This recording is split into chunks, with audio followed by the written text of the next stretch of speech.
Le soleil matinal de Paris filtrait à travers les immenses baies vitrées du gratte-ciel de la tour Montparnasse, illuminant les bureaux luxueux de Lumière Enterprise. Amélie Dubois, 22 ans, se tenait devant l'imposant bâtiment, ses mains tremblant légèrement alors qu'elle serrait son sac à main en cuir usé. C'était son premier jour en tant que stagiaire dans l'une des plus prestigieuses entreprises de technologie de France, et son cœur battait si fort qu'elle était certaine que tous les passants pouvaient l'entendre.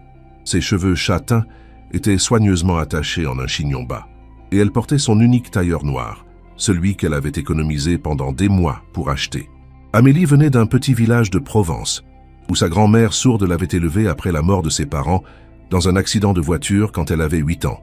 C'est auprès de sa grand-mère bien-aimée, Marguerite, qu'elle avait appris la langue des signes française, une compétence qui allait bientôt changer sa vie de manière inattendue. « Courage, Amélie », murmura-t-elle à elle-même, répétant les mots que sa grand-mère lui disait toujours. Les plus belles opportunités naissent souvent de nos plus grandes peurs. Elle prit une profonde inspiration et franchit les portes tournantes de verre, pénétrant dans un monde qui lui semblait aussi étranger qu'un palais royal. Si cette histoire vous plaît jusqu'à présent, n'hésitez pas à laisser un j'aime pour m'encourager à continuer. Et dites-moi en commentaire, que pensez-vous d'Amélie jusqu'à présent? Vous identifiez-vous à sa nervosité? Le hall d'entrée était à couper le souffle. Des marbres italiens s'étendèrent sous ses pieds, tandis que des œuvres d'art contemporains ornaient les murs. Une fontaine moderne trônait au centre, créant une mélodie apaisante qui contrastait avec l'agitation des employés en costume qui se dirigeaient vers les ascenseurs. Amélie se sentait comme Alice tombant dans le terrier du lapin blanc, complètement dépassée par ce monde de luxe et de sophistication. « Excusez-moi, vous devez être Amélie Dubois ?» Une voix douce la fit sursauter. Elle se retourna pour voir une femme élégante d'une quarantaine d'années, aux cheveux blonds parfaitement coiffés et vêtue d'un tailleur Chanel. « Je suis Isabelle Moreau, directrice des ressources humaines. Bienvenue chez Lumière Enterprise. »« Oui, c'est moi, » répondit Amélie, sa voix à peine audible. Elle tendit une main moite, espérant que son nervosité ne se remarquait pas trop. Isabelle lui sourit chaleureusement. « Ne vous inquiétez pas, tout le monde est nerveux le premier jour. Suivez-moi, je vais vous faire visiter et vous présenter à votre équipe. » Elles se dirigèrent vers l'ascenseur, et Amélie ne put s'empêcher de remarquer les regards curieux des autres employés. Elle se demandait s'ils pouvaient deviner qu'elle ne venait pas du même monde qu'eux. L'ascenseur s'éleva silencieusement jusqu'au 15e étage, où se trouvait le département de communication digitale. « Vous travaillerez principalement avec l'équipe de Sophie Laurent », expliqua Isabelle. « Elle est notre directrice de communication, une femme brillante qui saura vous guider. Votre stage durera 6 mois, et si tout se passe bien, qui sait, peut-être y aura-t-il une opportunité permanente. » Le cœur d'Amélie fit un bond. Une opportunité permanente? C'était plus qu'elle n'avait osé espérer. Elle avait postulé pour ce stage après avoir obtenu son master en communication digitale à la Sorbonne, mais elle n'avait jamais imaginé qu'elle serait sélectionnée parmi les centaines de candidats. Elles arrivèrent dans un open space moderne où une dizaine de personnes travaillaient sur leurs ordinateurs. L'atmosphère était détendue mais productive, avec le doux cliquetis des claviers et les conversations feutrées qui créaient une symphonie de travail concentré. « Sophie !» appela Isabelle. Une femme brune d'environ 35 ans leva la tête de son écran. Elle avait des yeux verts perçants et un sourire qui illuminait instantanément son visage. Elle se leva gracieusement et s'approcha d'elle. « Vous devez être notre nouvelle stagiaire », dit Sophie en tendant la main à Amélie. « J'ai lu votre dossier, très impressionnant. Diplômée de la Sorbonne avec mention très bien, et votre mémoire sur l'impact des réseaux sociaux dans la communication d'entreprise était fascinant. » Amélie rougit. « Merci, Madame Laurent, je suis très reconnaissante de cette opportunité. »« Appelez-moi Sophie, nous ne sommes pas si formels ici, » dit-elle en riant. « Venez, je vais vous montrer votre poste de travail et vous présenter à l'équipe. » Les heures suivantes passèrent dans un tourbillon de présentations, d'explications sur les projets en cours et de découverte des systèmes informatiques de l'entreprise. Amélie rencontra Marc, le graphiste aux cheveux colorés qui créait des visuels époustouflants, Julien, le spécialiste des réseaux sociaux qui jonglait avec une dizaine de comptes simultanément, et Camille, la rédactrice web dont les textes captivaient des milliers de lecteurs chaque jour. Chacun l'accueillit avec bienveillance, mais Amélie ne pouvait s'empêcher de se sentir comme un imposteur. Ils parlaient tous avec une assurance qu'elle enviait, utilisant un jargon professionnel qu'elle comprenait en théorie, mais qu'elle n'avait jamais pratiqué dans un environnement réel. « Ne vous inquiétez pas », lui chuchota Camille pendant la pause déjeuner. « Nous avons tous commencé quelque part. Sophie a un don pour repérer les talents, et si elle vous a choisi, c'est que vous avez quelque chose de spécial. L'après-midi, Amélie se concentra sur sa première mission, analyser les statistiques des réseaux sociaux de l'entreprise et préparer un rapport sur l'engagement des utilisateurs. C'était exactement le type de travail qu'elle avait étudié et elle se sentit enfin dans son élément. Ses doigts volaient sur le clavier tandis qu'elle compilait les données, créait des graphiques et rédigeait ses observations. Elle était si absorbée par son travail qu'elle ne remarqua pas l'homme qui s'était arrêté près de son bureau. Ce n'est que lorsqu'une ombre tomba sur son écran qu'elle leva les yeux. « Excusez-moi », dit une voix grave et mélodieuse. Amélie leva la tête et son souffle se coupa. L'homme qui se tenait devant elle était grand, probablement dans la trentaine, avec des cheveux noirs légèrement ébouriffés et des yeux d'un bleu si intense qu'il semblait percer son âme. Il portait un costume sur mesure qui épousait parfaitement sa silhouette athlétique, mais c'était son sourire qui la troublait le plus, un sourire à la fois confiant et mystérieux. « Oui » balbutia-t-elle, sentant ses joues s'enflammer. « Je cherche Sophie Laurent. Savez-vous où elle se trouve ? Elle est en réunion dans la salle de conférence, » réussit-elle à articuler. « Elle devrait revenir dans une vingtaine de minutes. »« Parfait, merci. » Il marqua une pause, ses yeux scrutant son visage avec une intensité qui la fit frissonner. « Vous êtes nouvelle ici ?»« Oui, c'est mon premier jour. Je suis Amélie Dubois, la nouvelle stagiaire. Enchantée, Amélie. » Il prononça son nom avec une douceur qui fit battre son cœur plus vite. « Bienvenue chez Lumière Enterprise.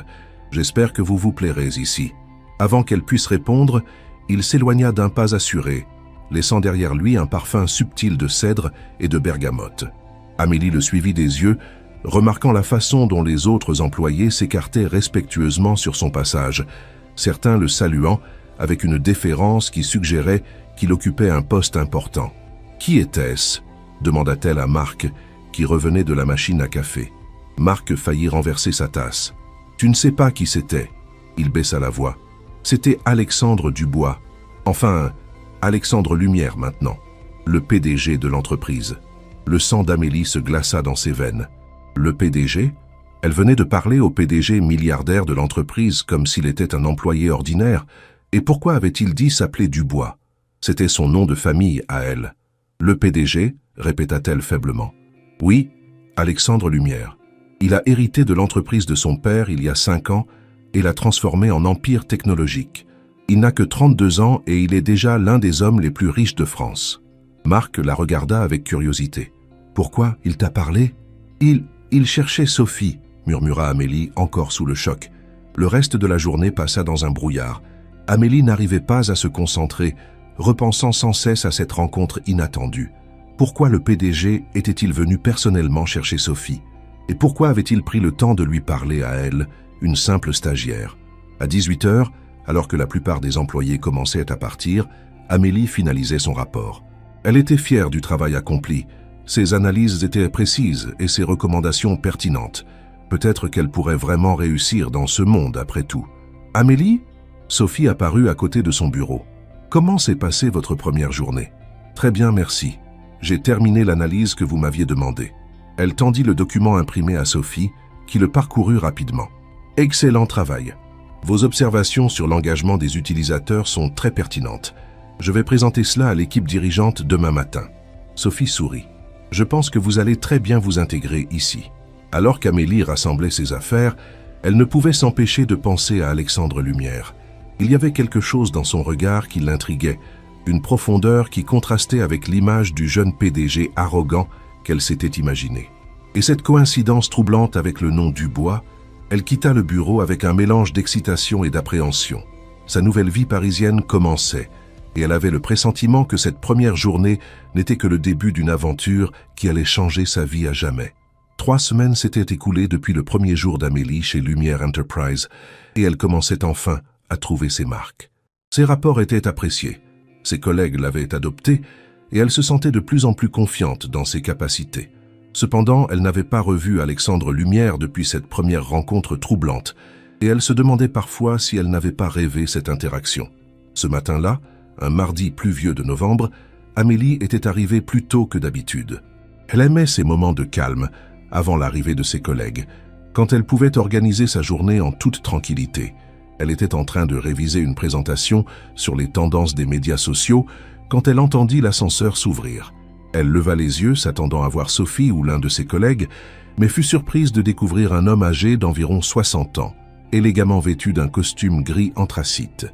Il avait des cheveux argentés parfaitement coiffés et portait une mallette en cuir qui semblait coûter plus que le salaire mensuel d'Amélie, ce qui attira immédiatement son attention. Cependant, c'était son expression légèrement perdue alors qu'il regardait autour de lui. L'homme s'approcha de l'accueil, mais la réceptionniste habituelle n'était pas encore arrivée. Il sembla hésiter, puis se dirigea vers le premier bureau qu'il vit, celui d'Amélie. « Excusez-moi », dit-il en s'approchant. Mais quelque chose dans sa façon de parler alerta immédiatement Amélie. Sa voix avait cette qualité particulière qu'elle connaissait bien, celle des personnes qui n'entendent pas leur propre voix. Amélie leva les yeux et croisa le regard de l'homme. Il y avait une lueur d'incertitude dans ses yeux et elle remarqua qu'il lisait attentivement ses lèvres quand elle commença à répondre. Sans hésiter, Amélie se leva et, avec un sourire chaleureux, signa « Bonjour, comment puis-je vous aider ?» Le visage de l'homme s'illumina instantanément. Ses épaules se détendirent et un sourire de soulagement et de gratitude se dessina sur ses lèvres. « Oh, merci !» signa-t-il en retour. « Je ne m'attendais pas à trouver quelqu'un qui connaisse la langue des signes ici.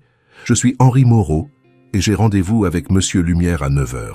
Enchanté, Monsieur Moreau, signa Amélie. Je suis Amélie Dubois. Vous êtes un peu en avance, mais je peux vous accompagner à la salle d'attente des dirigeants si vous le souhaitez. Ce serait merveilleux. Merci beaucoup. Henri sembla touché par sa gentillesse. Cela fait si longtemps que je n'ai pas rencontré quelqu'un qui puisse communiquer avec moi aussi naturellement dans un environnement professionnel. Amélie sourit et commença à rassembler ses affaires pour l'accompagner. Ma grand-mère était sourde, expliqua-t-elle en signant. Elle m'a appris la LSF quand j'étais petite. C'est devenu une seconde nature pour moi. Votre grand-mère a de la chance d'avoir une petite fille comme vous, signa Henri avec émotion. Trop souvent, les familles ne prennent pas la peine d'apprendre notre langue. Alors qu'ils se dirigeaient vers l'ascenseur, Amélie ne remarqua pas la silhouette qui les observait depuis le couloir adjacent. Alexandre Lumière était arrivé tôt ce matin-là pour préparer sa réunion avec Henri Moreau, l'un des investisseurs les plus influents d'Europe. Il avait été surpris de voir de la lumière dans les bureaux et était venu vérifier qui était déjà au travail. Ce qu'il découvrit le laissa sans voix. Amélie, la jeune stagiaire timide qu'il n'avait pas pu oublier depuis 3 semaines, était en train de converser avec aisance en langue des signes avec Henri Moreau.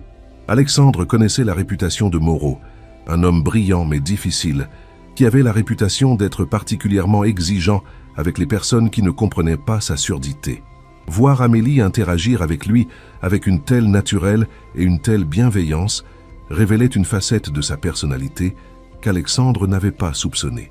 Il les suivit discrètement, fasciné par la transformation qu'il observait chez Amélie. La jeune femme timide et réservée qu'il avait rencontrée avait laissé place à quelqu'un de confiant et rayonnant. Ses gestes étaient fluides et expressifs. Son visage s'animait d'une joie communicative. Et Henri Moreau, qui intimidait habituellement même les dirigeants les plus expérimentés, riait aux éclats de quelque chose qu'elle venait de signer. « Voici la salle d'attente des dirigeants », signa Amélie en ouvrant la porte d'une élégante pièce meublée de fauteuils en cuir et décorée d'œuvres d'art contemporain. « Puis-je vous offrir quelque chose à boire? Café, thé, eau ?»« Un café serait parfait, merci, » répondit Henri. « Vous savez, mademoiselle Dubois, vous avez illuminé ma matinée. Il est rare de rencontrer quelqu'un d'aussi attentionné. » Amélie rougit légèrement. « C'est tout naturel, monsieur Moreau. Ma grand-mère m'a toujours dit que la gentillesse ne coûte rien mais vaut tout. Votre grand-mère était une femme sage. » Henri s'installa confortablement dans un fauteuil. « Puis-je vous demander ce que vous faites ici? Vous semblez bien jeune pour travailler dans une entreprise comme celle-ci. »« Je suis stagiaire dans le département de communication digitale, » expliqua Amélie. « C'est mon premier emploi dans une grande entreprise et j'apprends énormément chaque jour. Communication digitale, c'est un domaine fascinant. J'investis beaucoup dans les nouvelles technologies et je suis toujours impressionné par l'évolution rapide de ce secteur. » Henri la regarda avec intérêt. « Avez-vous déjà pensé à l'accessibilité numérique pour les personnes sourdes et malentendantes ?» Les yeux d'Amélie s'illuminèrent. « En fait, oui, c'était le sujet de mon mémoire de master. Je pense qu'il y a énormément de potentiel pour rendre les contenus digitaux plus accessibles, mais beaucoup d'entreprises ne réalisent pas l'importance de cette démarche. Alexandre, qui continuait d'observer depuis le couloir, fut frappé par la passion qui animait Amélie quand elle parlait de ce sujet. Il réalisa qu'il était en train d'assister à bien plus qu'une simple conversation polie. C'était un échange authentique entre deux personnes qui partageaient une compréhension profonde d'un monde souvent ignoré par la société. « Vous devriez présenter vos idées à Monsieur Lumière », signa Henri avec enthousiasme. Un homme de sa vision comprendrait certainement l'importance de l'inclusion numérique. « Oh, je ne pense pas que… » commença Amélie, mais Henri l'interrompit. « Non-sens. Si vous avez des idées brillantes, vous devez les partager. C'est comme cela que le monde progresse. » Il marqua une pause. « D'ailleurs, pouvez-vous me parler un peu de Monsieur Lumière? J'ai entendu dire qu'il était très jeune pour diriger une entreprise de cette envergure. » Amélie hésita. Elle ne voulait pas dire qu'elle n'avait rencontré le PDG qu'une seule fois et qu'elle ne savait pratiquement rien de lui, à part les rumeurs qui circulaient dans l'entreprise. « Il a la réputation d'être très intelligent et visionnaire », signa-t-elle diplomatiquement. « Mes collègues disent qu'il a transformé l'entreprise depuis qu'il a pris la direction. Et personnellement, quel genre d'homme est-il » Cette question mit Amélie mal à l'aise. Comment pouvait-elle décrire quelqu'un qu'elle connaissait à peine? Tout ce qu'elle savait, c'était l'impression qu'il lui avait laissée lors de leur brève rencontre, celle d'un homme intelligent, mystérieux et troublant. « Je ne le connais pas assez bien pour en juger, » admit-elle. « Mais il m'a semblé différent de ce à quoi je m'attendais. » « Différent comment ?» Amélie chercha ses mots. « Plus humain, je suppose. Moins arrogant que ce qu'on pourrait attendre d'un jeune milliardaire. » Henri sourit. « L'humilité est une qualité rare chez les dirigeants de sa génération. Cela me donne bon espoir pour notre collaboration. » À cet instant, Alexandre décida qu'il était temps de faire son entrée. Il toussota légèrement avant d'entrer dans la salle d'attente, feignant la surprise de trouver Henri en compagnie d'Amélie. « Monsieur Moreau, vous êtes en avance, c'est parfait. » Il tendit la main à Henri, puis se tourna vers Amélie, avec un sourire qui fit battre son cœur plus vite. « Mademoiselle Dubois, je vois que vous avez pris soin de notre invité. » Amélie se leva précipitamment, manquant de renverser sa chaise. « Monsieur Lumière, Monsieur Moreau était arrivé tôt, alors je l'ai accompagné ici. C'est très attentionné de votre part. » Alexandre se tourna vers Henri et, à la grande surprise d'Amélie, commença à signer. « J'espère que Mademoiselle Dubois vous a bien accueilli. » Henri parut agréablement surpris. « Vous connaissez la langue des signes ?»« Un peu, » signa Alexandre modestement. « J'ai appris les bases il y a quelques années, mais je ne suis pas aussi fluide que Mademoiselle Dubois ici présente. » Amélie était stupéfaite. Non seulement Alexandre Lumière connaissait la LSF, mais il avait observé sa conversation avec Henri. Depuis quand était-il là? « Mademoiselle Dubois est remarquable, » signa Henri. « Elle m'a parlé de ses idées sur l'accessibilité numérique. Vous devriez l'écouter, ses concepts sont très innovants. » Alexandre tourna son regard vers Amélie, qui sentit ses joues s'enflammer. « Vraiment, j'aimerais beaucoup entendre ses idées. »« Ce n'était rien d'extraordinaire, » balbutia Amélie. « Juste quelques réflexions sur l'inclusion numérique. »« L'inclusion numérique n'est jamais rien d'extraordinaire, » dit Alexandre avec sérieux. « C'est un enjeu crucial pour l'avenir de notre société. Peut-être pourriez-vous me présenter vos idées après ma réunion avec Monsieur Moreau ?»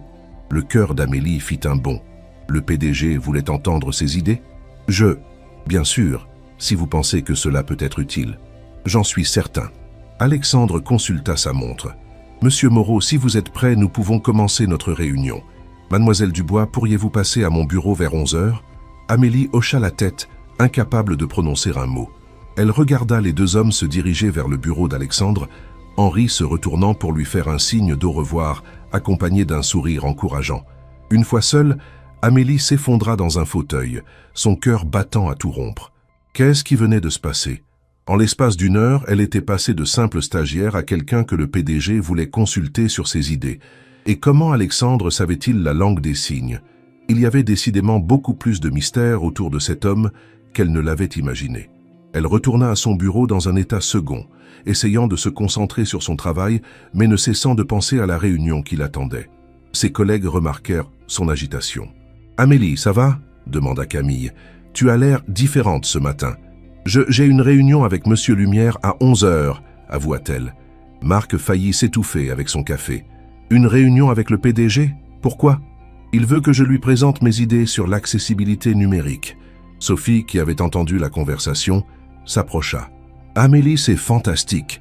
Comment cette opportunité s'est-elle présentée ?» Amélie leur raconta sa rencontre avec Henri Moreau, omettant volontairement le fait qu'Alexandre avait apparemment observé toute leur interaction. Ses collègues étaient impressionnés et excités pour elle. « Tu réalises que c'est énorme ?» dit Julien. « Le PDG ne rencontre jamais les stagiaires, sauf circonstances exceptionnelles. »« Qu'est-ce que je vais lui dire ?» paniqua soudain Amélie. « Mon mémoire était académique. Je n'ai pas d'expérience pratique dans ce domaine. »« Respire, » dit Sophie calmement. « Tu as été sélectionné pour ce stage parce que tu as du talent. Fais-lui confiance et fais-toi confiance. Présente-lui tes idées avec passion et authenticité. » Les 2 heures suivantes passèrent dans un tourbillon de préparation. Amélie révisa ses notes de mémoire, organisa ses idées et essaya de calmer ses nerfs. À 10h55, elle se dirigea vers l'ascenseur qui menait au dernier étage, où se trouvait le bureau d'Alexandre. L'assistante d'Alexandre, une femme élégante d'une 50aine d'années, l'accueillit avec un sourire professionnel. « Mademoiselle Dubois, Monsieur Lumière vous attend. Entrez, je vous prie. » Amélie prit une profonde inspiration et poussa la porte du bureau du PDG. Ce qu'elle découvrit la surprit. Contrairement à ce qu'elle avait imaginé, le bureau n'était pas ostentatoire. Certes, il était spacieux et élégamment meublé, mais l'atmosphère était chaleureuse et accueillante. Des livres s'alignaient sur les étagères, des plantes vertes apportaient une touche de vie, et de grandes fenêtres offraient une vue imprenable sur Paris. Alexandre se leva de derrière son bureau et vint à sa rencontre. Il avait retiré sa veste et retroussé ses manches, ce qui lui donnait un air plus décontracté et accessible. « Amélie, merci d'être venue. Asseyez-vous, je vous prie. » Il désigna un coin salon avec des fauteuils confortables plutôt que les chaises formelles devant son bureau. « Puis-je vous offrir quelque chose à boire ? Un café, s'il vous plaît, » répondit-elle, sa voix légèrement tremblante. Alexandre prépara lui-même le café dans une machine sophistiquée installée dans un coin de son bureau. « Henri Moreau m'a dit que vous aviez des idées fascinantes sur l'accessibilité numérique.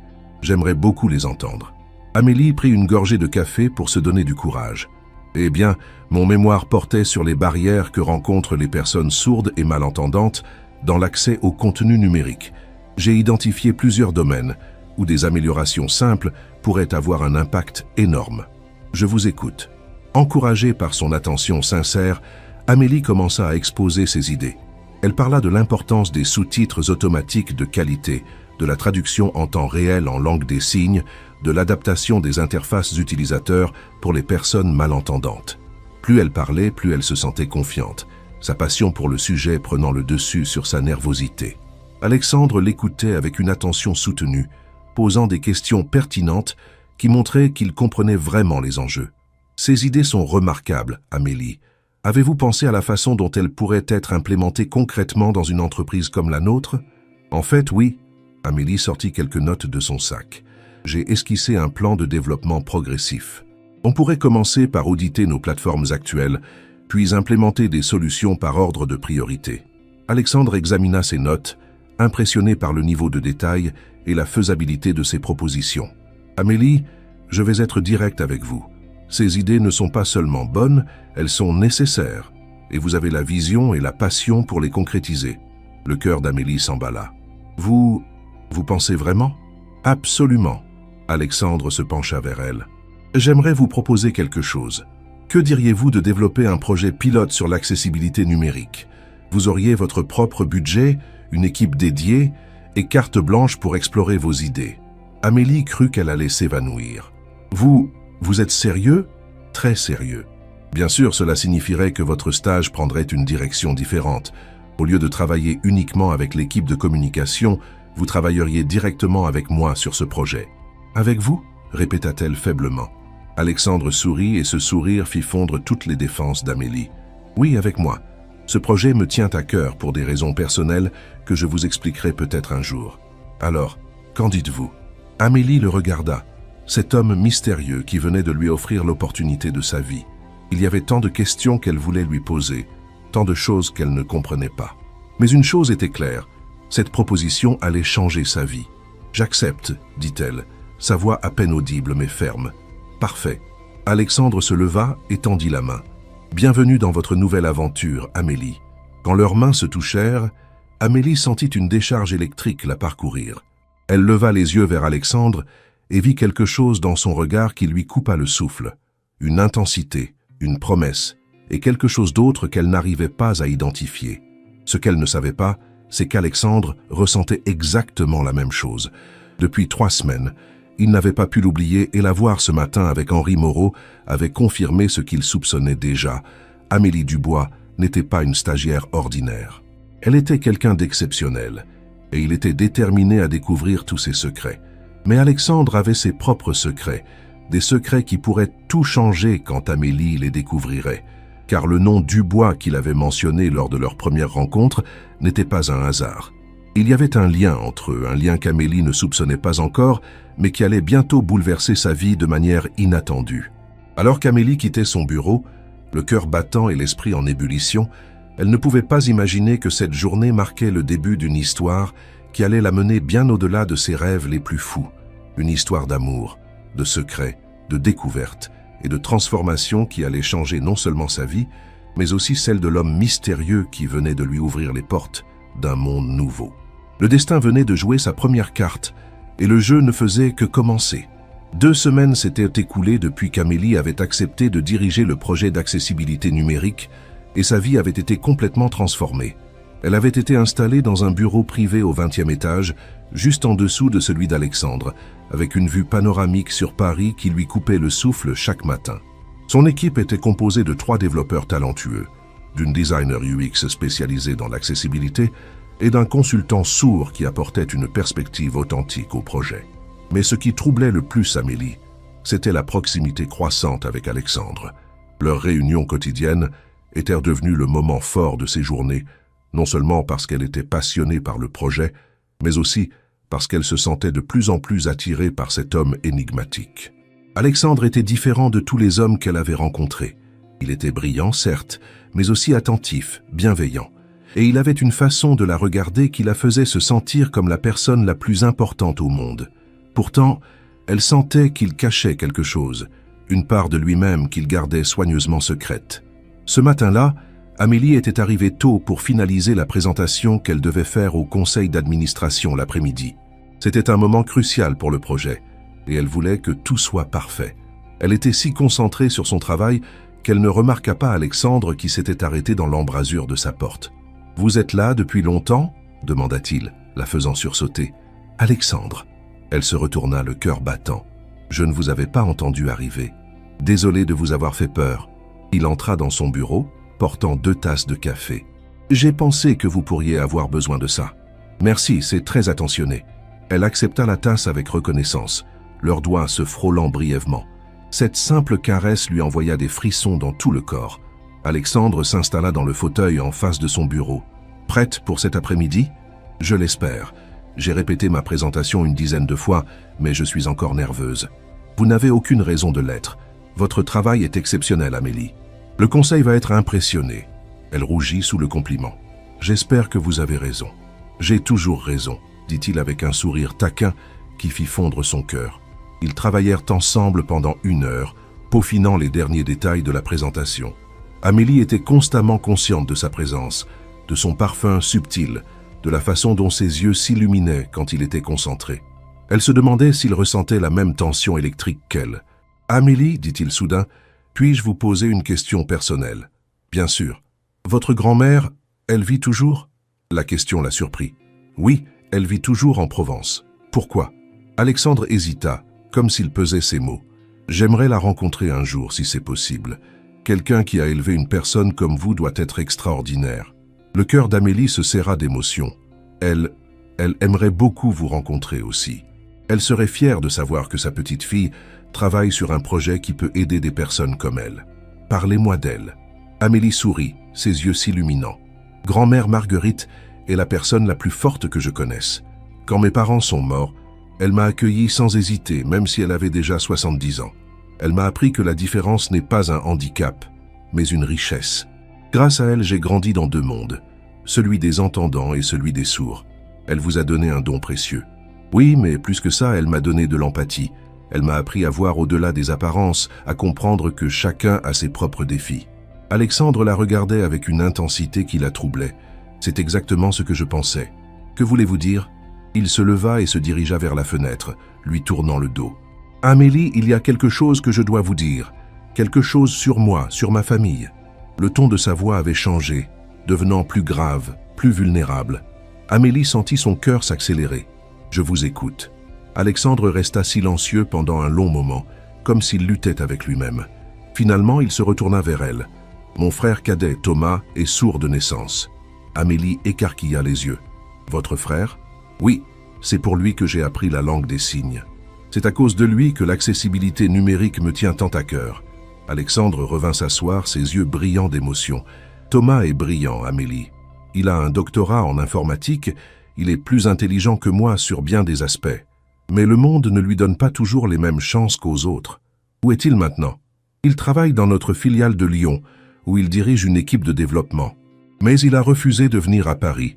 Il dit que c'est trop compliqué pour lui ici. » Alexandre serra les poings. « Ce qui me met en colère, c'est qu'il a raison.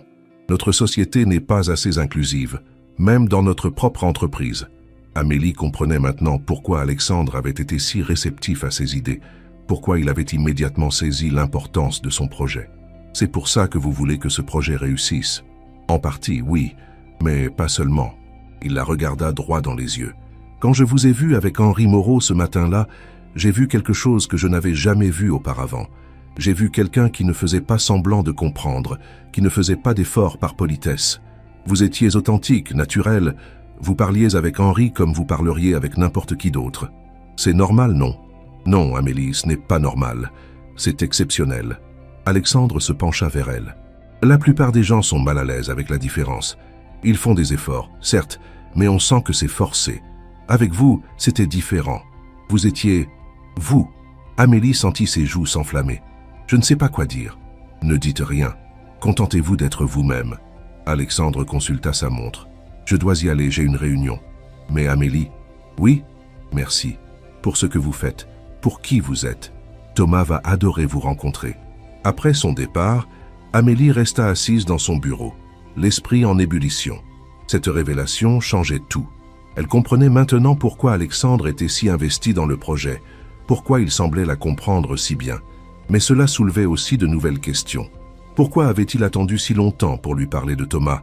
Et qu'est-ce que cela signifiait pour leur relation professionnelle et personnelle? L'après-midi arriva plus vite qu'elle ne l'aurait souhaité. La salle de conseil était impressionnante, avec sa longue table en acajou et ses fauteuils en cuir. Les membres du conseil d'administration, des hommes et femmes d'affaires influents, l'intimidaient. Mais elle se rappela les paroles d'Alexandre et puisa dans sa passion pour le projet. Sa présentation fut un triomphe. Elle expliqua avec clarté et conviction l'importance de l'accessibilité numérique, présenta les solutions qu'elle avait développées et démontra le potentiel commercial du projet. Les questions fusèrent, mais elle répondit à chacune avec assurance. « Mademoiselle Dubois, dit finalement la présidente du conseil, votre présentation est remarquable. Nous approuvons unanimement le développement de ce projet. » Amélie sentit ses jambes se dérober sous elle. « Merci, Madame la Présidente. Je ne vous décevrai pas. » Après la réunion, Alexandre la rattrapa dans le couloir. « Félicitations, vous avez été brillante. Je n'arrive pas à y croire. Ils ont dit oui. Bien sûr qu'ils ont dit oui. Comment auraient-ils pu refuser ?» Alexandre sourit. « Cela mérite d'être célébré. Accepteriez-vous de dîner avec moi ce soir ?» Le cœur d'Amélie fit un bond. « Vous voulez dire un dîner professionnel ?» Alexandre la regarda intensément. « Non, Amélie. Je veux dire un dîner. Juste nous deux. » Elle sentit le monde s'arrêter autour d'elle. « Oui, j'aimerais beaucoup. »« Parfait. Je passe vous chercher à 8 heures ?»« D'accord. » Alors qu'Alexandre s'éloignait, Amélie réalisa que sa vie venait de prendre un tournant décisif. Ce n'était plus seulement une relation professionnelle, c'était quelque chose de plus profond, de plus dangereux et de plus excitant qu'elle n'avait jamais vécu.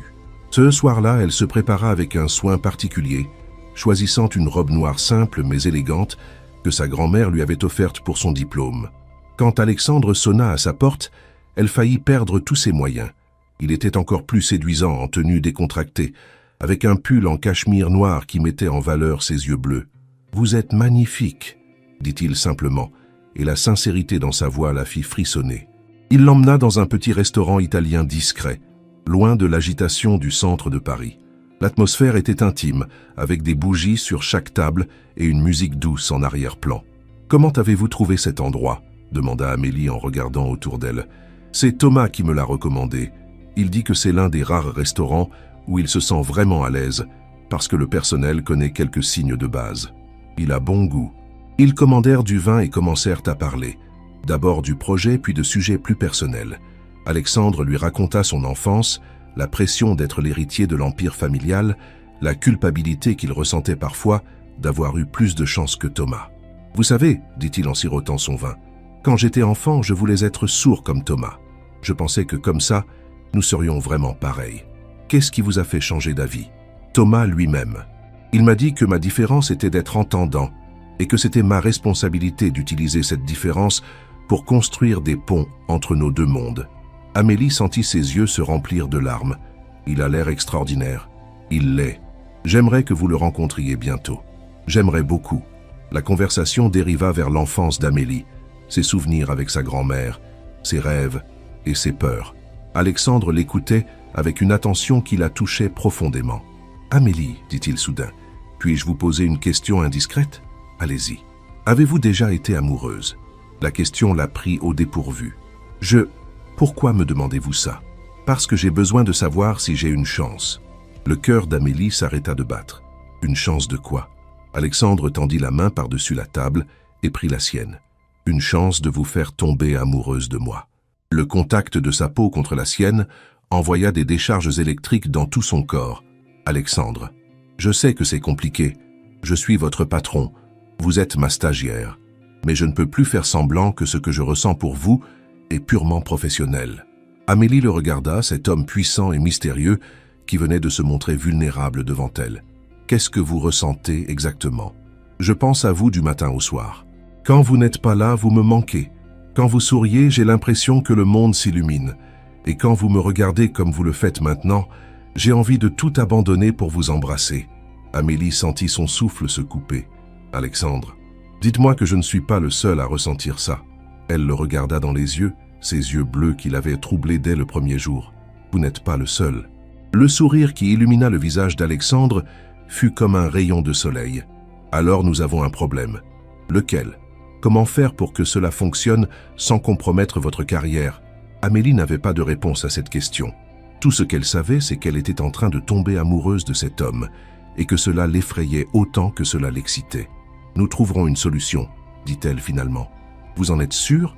Non, mais j'ai envie d'essayer. » Alexandre porta sa main à ses lèvres et y déposa un baiser tendre. « Alors essayons. » Ce baiser si simple et pourtant si chargé d'émotions scella leur destin.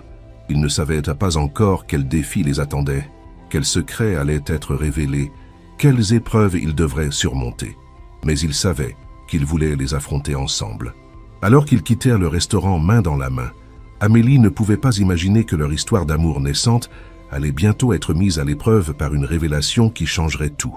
Car Alexandre avait encore un secret, le plus important de tous, et quand Amélie le découvrirait, elle devrait choisir entre l'amour et la vérité. Mais pour l'instant, elle était simplement heureuse, marchant dans les rues de Paris aux côtés de l'homme qui faisait battre son cœur, sans savoir que le destin préparait déjà sa prochaine surprise. 3 semaines s'étaient écoulées depuis ce dîner magique, et la relation entre Amélie et Alexandre avait évolué dans une danse délicate entre professionnalisme et intimité croissante. Ils avaient décidé de garder leur relation secrète au bureau, mais les regards échangés, les frôlements accidentels et les sourires complices ne trompaient personne dans leur entourage proche. Le projet d'accessibilité numérique avançait à grands pas. L'équipe d'Amélie avait développé plusieurs prototypes révolutionnaires, notamment une application de traduction en temps réel de la parole vers la langue des signes, et un système de sous-titrage intelligent qui s'adaptait au contexte et aux émotions. Les premiers tests avec des utilisateurs sourds et malentendants avaient été un succès retentissant. Ce matin-là, Amélie était dans son bureau, concentrée sur l'analyse des retours utilisateurs, quand son téléphone sonna. C'était un numéro qu'elle ne reconnaissait pas. « Allô ? Amélie ? C'est Thomas. » Son cœur fit un bond. Thomas, le frère d'Alexandre, celui dont elle avait tant entendu parler, mais qu'elle n'avait jamais rencontré. « Thomas, bonjour, Alexandre m'a beaucoup parlé de vous. Et moi de même. Écoutez, je suis à Paris pour quelques jours et j'aimerais beaucoup vous rencontrer. Alexandre m'a dit que vous travailliez sur un projet d'accessibilité ? Oui, exactement. J'aimerais beaucoup avoir votre avis. Parfait. Pourriez-vous me retrouver au Café des Signes dans le Marais à 14h ? C'est un café tenu par des personnes sourdes, vous vous y sentirez à l'aise. Bien sûr, j'y serai. Après avoir raccroché, Amélie se sentit nerveuse. Rencontrer Thomas était important pour elle, non seulement professionnellement, mais aussi personnellement. C'était le frère de l'homme qu'elle aimait et elle voulait faire bonne impression. Le Café des Signes était exactement comme elle l'avait imaginé, chaleureux, accueillant, avec des écrans affichant les commandes en langue des signes et un personnel qui communiquait naturellement dans cette langue. Elle repéra immédiatement Thomas. Il ressemblait beaucoup à Alexandre, avec les mêmes yeux bleus perçants, mais ses cheveux étaient plus clairs et il avait une barbe soigneusement taillée. « Thomas » signa-t-elle en s'approchant. Il leva les yeux et sourit, un sourire qui lui rappela immédiatement celui d'Alexandre. « Amélie, enfin nous nous rencontrons. » Ils s'installèrent à une table près de la fenêtre et Thomas commanda pour eux deux en langue des signes.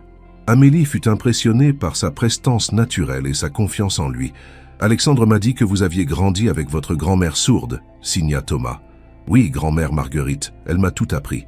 Cela se voit. Votre LSF est parfaite, très naturelle. Beaucoup de personnes entendantes qui apprennent notre langue gardent une certaine rigidité, mais pas vous. » Amélie rougit sous le compliment. « Merci. Alexandre m'a dit que vous dirigiez une équipe de développement à Lyon. Oui, nous travaillons sur des projets d'intelligence artificielle. Mais parlons de votre projet. Alexandre est très excité, et croyez-moi, il faut quelque chose d'exceptionnel pour l'exciter à ce point. » Amélie lui présenta le projet en détail, montrant les prototypes sur sa tablette. Thomas posa des questions techniques pointues qui révélaient sa profonde expertise. Plus il parlait, plus Amélie était impressionnée par son intelligence et sa vision. « C'est remarquable, » signa-t-il finalement. « Vous avez pensé à des aspects que même moi j'avais négligés. Cette application de traduction en temps réel pourrait révolutionner la communication. Vous pensez vraiment ? J'en suis certain. Mais j'ai une question plus personnelle. » Thomas la regarda intensément. « Qu'est-ce que mon frère représente pour vous ?» La question la prit au dépourvu. « Pourquoi me demandez-vous ça ? Parce que je le connais. Alexandre n'a jamais parlé d'une femme comme il parle de vous, et parce que je veux m'assurer que vous ne profitez pas de lui. » Amélie se redressa, légèrement offensée. « Profiter de lui ? C'est lui le milliardaire, pas moi. » Thomas sourit. « Vous ne comprenez pas. Alexandre est riche, oui, mais il est aussi vulnérable. Il porte le poids de l'entreprise familiale, la responsabilité envers nos employés et la culpabilité de ma surdité. La culpabilité de votre surdité. Mais pourquoi ?» Thomas hésita, comme s'il débattait intérieurement. « Il ne vous l'a pas dit ?»« Dit quoi ?»« L'accident qui m'a rendu sourd. Alexandre était avec moi. Nous avions 8 et 6 ans. Il se sent responsable depuis. » Le cœur d'Amélie se serra. « Que s'est-il passé ? » « Nous jouions près de la piscine de nos grands-parents. Alexandre avait défié de plonger du plongeoir le plus haut. J'ai voulu l'impressionner, mais j'ai mal calculé mon plongeon.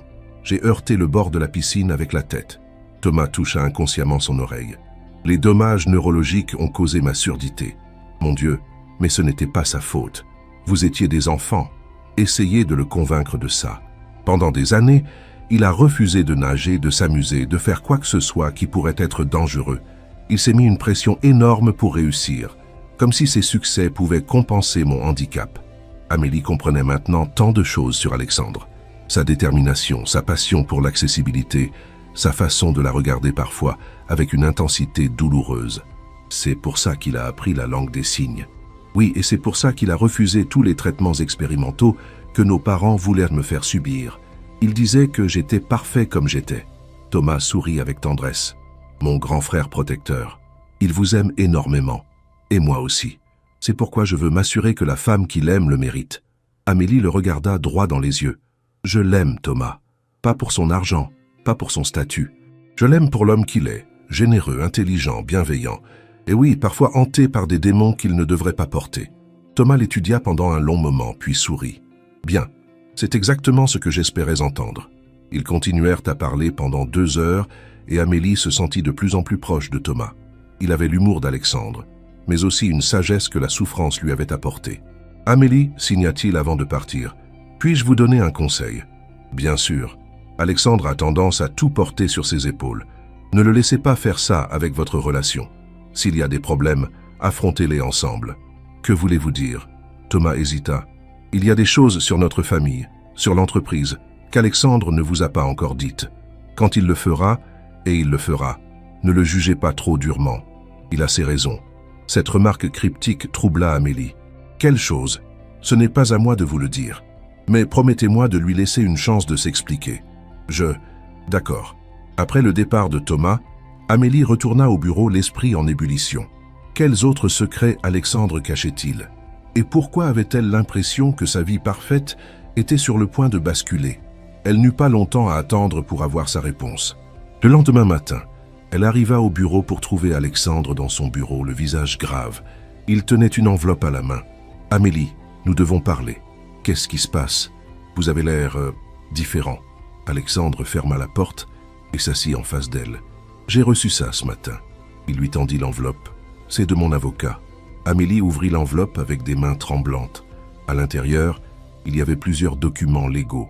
En les parcourant, elle sentit le sang se retirer de son visage. « Qu'est-ce que c'est que ça ?» murmura-t-elle. « Une enquête sur votre passé. Quelqu'un a engagé un détective privé pour fouiller dans votre vie. » Amélie leva les yeux vers lui, choquée. Qui ferait une chose pareille? Probablement quelqu'un du conseil d'administration qui n'approuve pas notre relation. Alexandre se passa la main dans les cheveux. Mais ce n'est pas le plus important. Qu'est-ce qui est le plus important? Alexandre la regarda avec une expression qu'elle ne lui avait jamais vue. Un mélange de douleur, de culpabilité et de peur. « Amélie, il y a quelque chose que je dois vous dire. Quelque chose que j'aurais dû vous dire depuis le début. » Le cœur d'Amélie se mit à battre plus vite. « Quoi?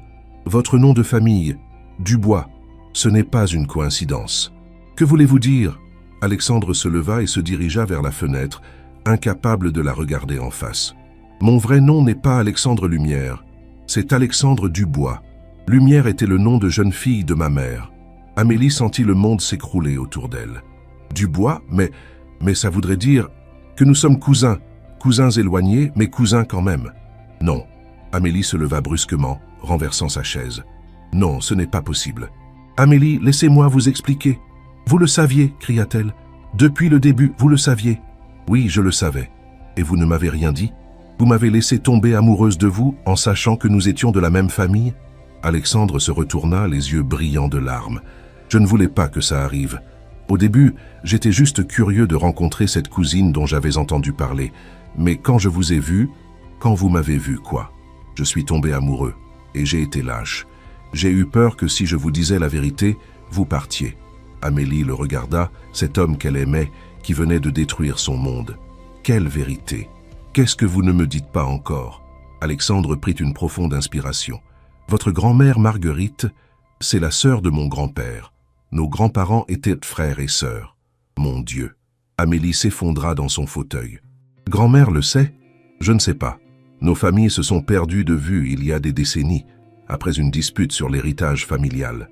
Une dispute sur l'héritage? Alexandre s'agenouilla devant elle. Amélie, écoutez-moi. Oui, nous sommes cousins, mais cousins au 3e degré. Légalement, moralement, il n'y a aucun problème. De nombreux couples. Taisez-vous. Amélie se leva d'un bond. Vous m'avez menti. Pendant des mois, vous m'avez menti. Je ne vous ai pas menti, j'ai juste omis de... C'est la même chose. Les larmes coulèrent maintenant librement sur ses joues. Comment puis-je vous faire confiance maintenant? Qu'est-ce que vous me cachez d'autre? Rien. Amélie, je vous aime. Ce lien familial ne change rien à ce que je ressens pour vous. Ça change tout. Elle ramassa son sac et se dirigea vers la porte. J'ai besoin de temps pour réfléchir. Amélie, attendez. Mais elle était déjà partie, laissant Alexandre seul dans le bureau, le cœur brisé. Amélie rentra chez elle dans un état second. Elle fit ses valises mécaniquement et prit le premier train pour la Provence. Elle avait besoin de sa grand-mère, de ses conseils, de sa sagesse. Mais surtout, elle avait besoin de réponses.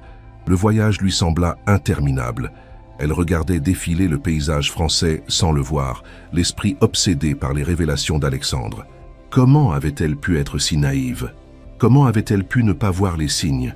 Quand elle arriva dans le petit village de son enfance, le soleil se couchait derrière les collines de lavande. La maison de sa grand-mère, avec ses volets bleus et son jardin fleuri, lui parut être un havre de paix après la tempête émotionnelle qu'elle venait de traverser. Marguerite l'accueillit avec surprise et inquiétude.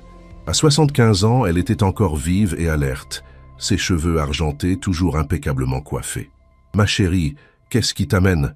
Tu as l'air bouleversée. » Amélie se jeta dans les bras de sa grand-mère et éclata en sanglots. « Marguerite la serra contre elle, lui caressant les cheveux comme quand elle était petite. « Raconte-moi tout », signa-t-elle quand Amélie se fut calmée.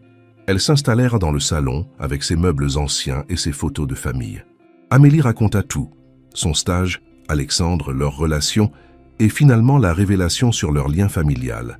Marguerite l'écouta en silence, son visage ne trahissant aucune émotion.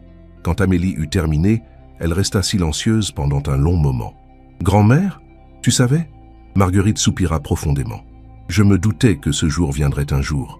Tu savais. » Amélie se leva d'un bond. « Toi aussi, tu me cachais la vérité. Assieds-toi, ma chérie.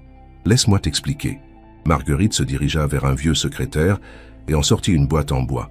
À l'intérieur, il y avait des lettres jaunies, des photos anciennes et des documents légaux. « Ton grand-père et moi, nous avons eu une dispute terrible avec mon frère Henri, le grand-père d'Alexandre, il y a plus de 40 ans. Une dispute sur quoi? Sur l'héritage de nos parents. Henri était l'aîné, il a hérité de l'entreprise familiale et de la plupart des biens. Ton grand-père et moi, nous n'avons eu que cette maison et un petit capital. » Marguerite sortit une photo en noir et blanc, montrant deux couples souriants. « Nous étions si proches avant. Henri et sa femme, ton grand-père et moi, nos enfants, ton père et le père d'Alexandre, ont grandi ensemble comme des frères. Papa connaissait le père d'Alexandre. Ils étaient inséparables, mais quand la dispute a éclaté, les familles se sont séparées. Henri a déménagé à Paris avec sa famille, et nous avons perdu le contact. » Amélie examina la photo. Elle reconnut immédiatement les traits de famille, les yeux bleus, la forme du visage. Comment avait-elle pu ne pas voir la ressemblance avec Alexandre? « Pourquoi tu ne me l'as jamais dit? » « Parce que cette dispute a causé tant de douleur. Ton grand-père en est mort le cœur brisé. J'ai voulu t'épargner cette amertume familiale. Mais quand j'ai commencé à travailler chez Lumière Enterprise, Marguerite baissa les yeux. J'ai reconnu le nom. J'ai su que c'était l'entreprise d'Henri. Mais je me suis dit que c'était peut-être le destin qui réparait les erreurs du passé. Le destin? Amélie était incrédule. Grand-mère, je suis tombée amoureuse de mon cousin. Un cousin au 3e degré, ma chérie. Dans notre famille, il y a eu des mariages entre cousins plus proches que ça. Ce n'est pas la question. Il m'a menti. Marguerite prit les mains d'Amélie dans les siennes. Ma chérie, écoute-moi. Cet homme t'aime. Je le vois dans tes yeux quand tu parles de lui. Et toi, tu l'aimes aussi. Comment peux-tu en être si sûre? Parce que tu es ici en train de pleurer au lieu d'être soulagée d'avoir une excuse pour le quitter. Cette observation frappa Amélie comme un coup de poing. Sa grand-mère avait raison. Si elle ne l'aimait pas vraiment, elle aurait été soulagée de découvrir cette vérité. Au lieu de ça, elle était dévastée. Mais il m'a menti, grand-mère. Il a eu peur. L'amour rend parfois lâche, même les hommes les plus courageux. Marguerite se leva et alla chercher une autre photo, plus récente celle-ci. Tu sais qui m'a envoyé ça il y a 2 mois? Amélie regarda la photo. C'était elle et Alexandre, prises lors d'une réunion de travail. Ils se regardaient avec une tendresse évidente. Qui? Thomas, le frère d'Alexandre. Il m'a écrit une longue lettre me parlant de toi, de votre projet, de l'amour de son frère pour toi. Thomas t'a écrit. Il voulait que je sache que tu étais heureuse, que tu avais trouvé quelqu'un qui te méritait. Il m'a aussi demandé pardon pour les erreurs du passé. Amélie était stupéfaite. Il savait qui j'étais? Bien sûr. Les frères Dubois ont toujours été intelligents. Ils ont fait le lien dès qu'Alexandre leur a parlé de toi. Alors tout le monde savait sauf moi? Non, ma chérie. Alexandre ne savait pas que Thomas m'avait contacté, et Thomas ne savait pas qu'Alexandre ne t'avait pas dit la vérité. Marguerite s'assit à côté d'Amélie et lui caressa les cheveux. Ma chérie, parfois l'amour nous fait faire des choses stupides, mais l'important c'est l'intention derrière ses actions. Quelle était son intention? Te protéger, te garder près de lui. Il avait peur que tu partes si tu savais la vérité. Et il avait raison, je suis parti. Mais tu es parti parce qu'il t'a menti, pas parce que vous êtes cousins. Amélie réfléchit à ces paroles. Sa grand-mère avait encore raison. Ce qui la blessait, ce n'était pas leur lien familial, c'était la trahison de sa confiance. Qu'est-ce que je dois faire, grand-mère? Ce que ton cœur te dit de faire. Mon cœur me dit que je l'aime toujours, mais ma tête me dit que je ne peux pas lui faire confiance. Marguerite sourit. Alors écoute ton cœur, mais utilise ta tête pour construire une relation basée sur la vérité. Cette nuit-là, Amélie ne dormit pas. Elle marcha dans le jardin de sa grand-mère, respirant le parfum de la lavande et réfléchissant à sa vie. Elle pensait à Alexandre, à leur premier baiser, à la façon dont il la regardait, à sa passion pour le projet d'accessibilité. Elle pensait aussi à Thomas, à sa sagesse, à sa mise en garde sur les secrets de famille. Au matin, Elle avait pris sa décision. Elle appela Alexandre. Il décrocha à la première sonnerie. « Amélie ? Mon Dieu, j'étais si inquiet. Où êtes-vous ?»« En Provence, chez ma grand-mère. »« Comment va-t-elle » Même dans sa colère, il pensait à sa grand-mère. C'était bien l'Alexandre qu'elle connaissait. « Elle va bien. »« Alexandre, nous devons parler. »« Oui, bien sûr, je peux venir. Je peux prendre l'avion et... » « Non, pas encore. D'abord, je veux que vous me disiez tout. Tous les secrets, toutes les vérités que vous m'avez cachées. Si nous devons avoir une chance, ça doit commencer par l'honnêteté totale. » Il y eut un long silence. « D'accord. Que voulez-vous savoir ?»« Tout. Depuis le début. » Alexandre prit une profonde inspiration. « Quand j'ai vu votre candidature pour le stage, j'ai reconnu le nom Dubois. J'ai fait des recherches et j'ai découvert que vous étiez la petite fille de Marguerite, la sœur de mon grand-père. Continuez. Au début, j'étais juste curieux. Je voulais rencontrer cette cousine perdue. Mais quand je vous ai vu ce premier jour, si timide, si authentique, j'ai été touché par quelque chose que je n'avais jamais ressenti. Et vous avez décidé de ne rien me dire. J'ai eu peur. Peur que vous me voyiez comme un membre de cette famille qui avait abandonné la vôtre. Peur que vous pensiez que je vous offrais le stage par pitié familiale. Quoi d'autre? Le matin où vous avez aidé Henri Moreau, je vous observais depuis un moment déjà. Je venais souvent dans votre département, espérant vous croiser. Mes collègues commençaient à se poser des questions. Amélie sentit son cœur se serrer. Vous me suiviez? Pas vous suivre. Je cherchais des excuses pour vous voir. Je sais que c'était pathétique. Qu'est-ce que vous ne me dites pas encore? Un autre silence.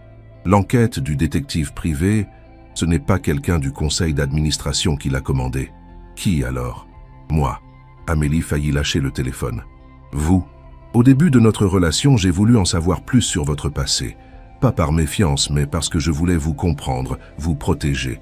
Le détective a découvert des choses sur la dispute familiale que même moi je ne savais pas. Quelles choses? Votre grand-père. Il n'est pas mort d'une crise cardiaque naturelle.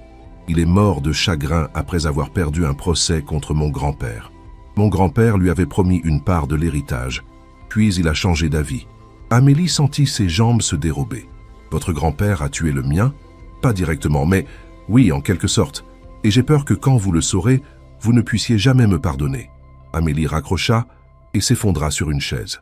Sa grand-mère, qui avait entendu la conversation, vint s'asseoir à côté d'elle. « Tu savais ça aussi ?» demanda Amélie. Marguerite hocha tristement la tête. « Ton grand-père est mort le cœur brisé, c'est vrai. Mais ma chérie, Alexandre n'est pas responsable des erreurs de son grand-père. Comment peux-tu dire ça ? Sa famille a détruit la nôtre. Et maintenant, vous avez la chance de réparer cette injustice. Ensemble. » Amélie regarda sa grand-mère, cette femme forte qui avait survécu à tant d'épreuves. « Tu lui pardonnes vraiment ? Ma chérie, la rancune est un poison qu'on boit en espérant que l'autre va mourir. J'ai choisi de vivre, pas de haïr. Mais comment puis-je être avec lui en sachant ça? En choisissant l'amour plutôt que la vengeance. En construisant un avenir plutôt que de ressasser le passé. » Amélie passa 3 jours chez sa grand-mère, réfléchissant, pleurant et finalement guérissant. Marguerite lui raconta d'autres histoires de famille, lui montra d'autres photos, lui fit comprendre que l'amour était plus fort que les erreurs du passé. Le 3e soir, Thomas appela. « Amélie, Alexandre m'a dit que vous étiez partie. Il est dans un état terrible. Il vous a dit pourquoi? Oui, et je veux que vous sachiez quelque chose. Alexandre a passé les 3 derniers jours à essayer de réparer les erreurs de notre grand-père. Que voulez-vous dire? Il a contacté ses avocats. Il veut restituer à votre famille la part d'héritage qui lui revenait, avec les intérêts accumulés sur 40 ans. » Amélie sentit son cœur s'arrêter. « Il fait ça? Il dit que c'est la seule façon de racheter les erreurs du passé. Amélie, mon frère vous aime plus que sa propre vie. Ne le laissez pas se détruire par culpabilité. » Cette nuit-là, Amélie prit sa décision finale. Elle appela Alexandre. « Je rentre à Paris demain. Amélie, je suis désolé. Pour tout. Je comprends si vous ne voulez plus me voir. Alexandre? Oui, je vous aime. Malgré tout, je vous aime. » Elle entendit sa respiration se couper. « Vous... Vraiment? Vraiment. Mais si nous devons être ensemble, ça doit être dans la vérité totale. Plus de secrets, plus de mensonges. Plus jamais, je vous le promets. Et Alexandre? Oui, gardez votre argent. Ce que je veux, c'est votre cœur. Tout votre cœur. Il est à vous depuis le premier jour. » Le retour d'Amélie à Paris marqua le début d'une nouvelle phase dans leur relation.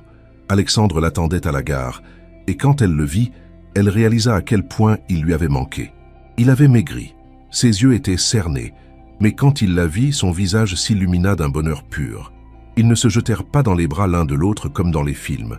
Au lieu de cela, ils se regardèrent longuement, chacun lisant dans les yeux de l'autre la promesse d'un nouveau départ. « Bonjour », dit-elle simplement. « Bonjour », répondit-il, sa voix rauque d'émotion. « Nous avons du travail à faire. »« Oui, sur nous, sur le projet, sur tout. » Ils rentrèrent ensemble, parlant de tout et de rien, réapprenant à être ensemble sans secret entre eux. Alexandre lui raconta comment il avait passé ces 3 jours, contactant des avocats, des généalogistes, essayant de comprendre toute l'histoire familiale. « J'ai une proposition à vous faire, dit-il quand ils arrivèrent chez elle. Je vous écoute. Organisons une rencontre entre nos familles. Thomas, votre grand-mère, nous. Il est temps de guérir ses blessures. » Amélie sourit. « Grand-mère serait ravie. Elle m'a dit qu'elle aimerait revoir Thomas. Elle le connaît? Apparemment, ils correspondent depuis 2 mois. » Alexandre éclata de rire. « Mon frère et ses secrets. Décidément, nous tenons ça de famille. Plus de secrets. Vous vous souvenez? Plus de secrets, confirma-t-il en prenant sa main. La semaine suivante fut un tourbillon d'activités. Le projet d'accessibilité numérique était prêt pour son lancement officiel, et les médias s'intéressaient déjà à cette innovation révolutionnaire. Mais pour Amélie et Alexandre, l'événement le plus important était la rencontre familiale prévue pour le week-end. Marguerite arriva à Paris le vendredi, accompagnée de Thomas qui était passé la chercher à Lyon. Voir sa grand-mère dans l'appartement parisien d'Amélie était surréaliste, comme si 2 mondes se rencontraient enfin.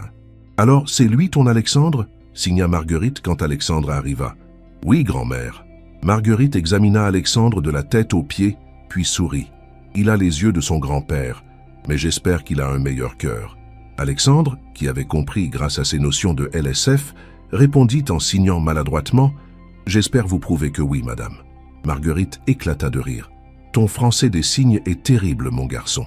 Mais ton intention est bonne. » Le dîner fut magique. Thomas et Marguerite se comportaient comme de vieux amis. Alexandre faisait des efforts touchants pour communiquer en LSF, et Amélie se sentait enfin complète, entourée de tous ceux qu'elle aimait. « Vous savez, » dit Thomas à un moment, « j'ai une confession à faire. »« Laquelle ?» demanda Amélie. « Quand Alexandre m'a parlé de vous pour la première fois, j'ai immédiatement su qui vous étiez. J'ai fait mes propres recherches. Et j'ai contacté votre grand-mère pour m'assurer que vous étiez digne de mon frère. » Marguerite sourit malicieusement. « Et moi, j'ai fait mes propres vérifications sur Alexandre. » Alexandre et Amélie se regardèrent, puis éclatèrent de rire. « Nous sommes entourés d'espions, » dit Alexandre. « D'espions bienveillants, » corrigea Marguerite. « Nous voulions juste nous assurer que vous étiez faits l'un pour l'autre. »« Et » demanda Amélie. « Et vous l'êtes, » dit Thomas et Marguerite à l'unisson. Plus tard dans la soirée, quand Thomas et Marguerite furent partis se coucher, Alexandre et Amélie se retrouvèrent seuls sur la terrasse de l'appartement, regardant les lumières de Paris. « Amélie, » dit Alexandre, « j'ai quelque chose pour vous. » Il sortit une petite boîte de sa poche. Amélie sentit son cœur s'arrêter. « Alexandre, attendez, laissez-moi parler. » Il s'agenouilla devant elle. « Je sais que nous avons traversé des moments difficiles. Je sais que j'ai fait des erreurs. Mais je sais aussi que je vous aime plus que tout au monde et que je veux passer le reste de ma vie à vous le prouver. » Il ouvrit la boîte, révélant une bague simple mais magnifique, avec un diamant entouré de petites pierres bleues. « Les pierres bleues sont des saphirs, » expliqua-t-il. « Ils représentent la fidélité et la vérité. Je vous promets que désormais, il n'y aura que la vérité entre nous. » Amélie avait les larmes aux yeux. « Alexandre, Amélie Dubois, voulez-vous m'épouser ?» Elle le regarda, cet homme qui avait bouleversé sa vie, qui l'avait fait grandir, qui l'avait aimé malgré tous les obstacles. « Oui, » murmura-t-elle, « oui, je veux vous épouser. » Quand il glissa la bague à son doigt, Amélie sentit que sa vie prenait enfin tout son sens. Ils s'embrassèrent sous les étoiles de Paris et elle sut que c'était le début de leur vraie histoire d'amour. Le lendemain matin, ils annoncèrent la nouvelle à Thomas et Marguerite qui les accueillirent avec des larmes de joie. Marguerite prit Alexandre dans ses bras et lui murmura « Bienvenue dans la famille, mon garçon. Merci de m'accepter malgré tout, » répondit-il. « L'amour efface tout, » dit-elle simplement. Épilogue, 6 mois plus tard. Le lancement officiel du projet d'accessibilité numérique de Lumière Enterprise fut un succès retentissant. L'application développée par l'équipe d'Amélie révolutionna la communication pour des millions de personnes sourdes et malentendantes à travers le monde. Amélie fut invitée à présenter son travail dans des conférences internationales et plusieurs universités lui proposèrent des postes de professeur. Mais ce qui la rendait le plus fière, c'était de voir l'impact concret de son travail. Des familles qui pouvaient enfin communiquer, des employés sourds qui trouvaient du travail grâce aux outils d'accessibilité, des enfants qui apprenaient plus facilement grâce aux interfaces adaptées. Alexandre et elle se marièrent au printemps, dans le petit village de Provence où vivait Marguerite. La cérémonie fut simple mais émouvante, avec Thomas comme témoin d'Alexandre et Marguerite comme témoin d'Amélie. Le prêtre célébra la messe en français et en langue des signes, symbolisant l'union de leurs deux mondes. « Vous savez, » dit Alexandre à Amélie pendant leur danse de mariage, « je n'arrive toujours pas à croire que vous ayez dit oui. Pourquoi ? Parce que vous méritez mieux qu'un homme qui vous a menti. » Amélie sourit et caressa son visage. « Alexandre, vous m'avez donné bien plus que la vérité. Vous m'avez donné l'amour, la confiance en moi et la possibilité de changer le monde. Comment pourrais-je demander mieux ? Je vous aime, Madame Lumière. Je vous aime aussi, Monsieur mon mari. » Alors qu'ils dansaient sous les étoiles de Provence, entourés de leur famille et de leurs amis, Amélie repensa à ce matin où elle avait aidé Henri Moreau en langue des signes, sans savoir qu'Alexandre l'observait. Ce simple geste de gentillesse avait déclenché une chaîne d'événements qui avait changé sa vie à jamais. Elle comprit alors que parfois, les plus beaux amours naissent des gestes les plus simples, et que l'écho silencieux du cœur peut être plus puissant que tous les mots du monde. Thomas s'approcha d'eux pendant qu'ils dansaient. « Puis-je vous interrompre » signa-t-il. « Bien sûr, » répondit Amélie. « J'ai une annonce à faire. » Thomas sourit mystérieusement. « Marguerite et moi, nous avons décidé de créer une fondation pour l'accessibilité numérique.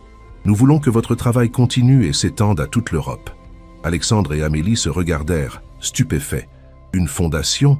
Oui, la fondation du Bois Lumière, pour réconcilier définitivement nos familles et aider des millions de personnes. » Amélie sentit les larmes lui monter aux yeux. « Thomas, c'est merveilleux. Et nous voulons que vous la dirigiez tous les deux. »« Ensemble ?» demanda Alexandre. « Ensemble, comme vous faites tout maintenant. » Cette nuit-là, dans leur suite nuptiale, Alexandre et Amélie parlèrent de l'avenir, de leurs rêves, de la fondation qu'ils allèrent créer ensemble. « Vous savez ce qui me rend le plus heureux ?» dit Alexandre. « Quoi ? C'est que notre histoire d'amour va aider d'autres personnes à trouver leur voie, leur place dans le monde. » Amélie sourit. « Comme vous m'avez aidé à trouver la mienne. »« Non, ma chérie, vous aviez déjà votre voix. Moi, je n'ai fait que vous donner une scène pour la faire entendre. » Ils s'endormirent dans les bras l'un de l'autre, sachant que leur amour était devenu quelque chose de plus grand qu'eux-mêmes. Il était devenu un pont entre deux mondes, un écho d'espoir pour tous ceux qui se sentaient différents ou exclus. Et quelque part en Provence, Marguerite souriait en regardant les étoiles, sachant que l'amour avait finalement triomphé de toutes les blessures du passé. L'écho silencieux du cœur avait trouvé sa voix, et cette voix allait résonner pour l'éternité. Merci d'avoir suivi cette histoire jusqu'au bout. Si elle vous a touché, n'hésitez pas à laisser un j'aime pour montrer votre soutien. Et dites-moi en commentaire, qu'avez-vous pensé de cette histoire d'amour? Quel moment vous a le plus marqué? Croyez-vous que l'amour peut vraiment triompher de tous les obstacles?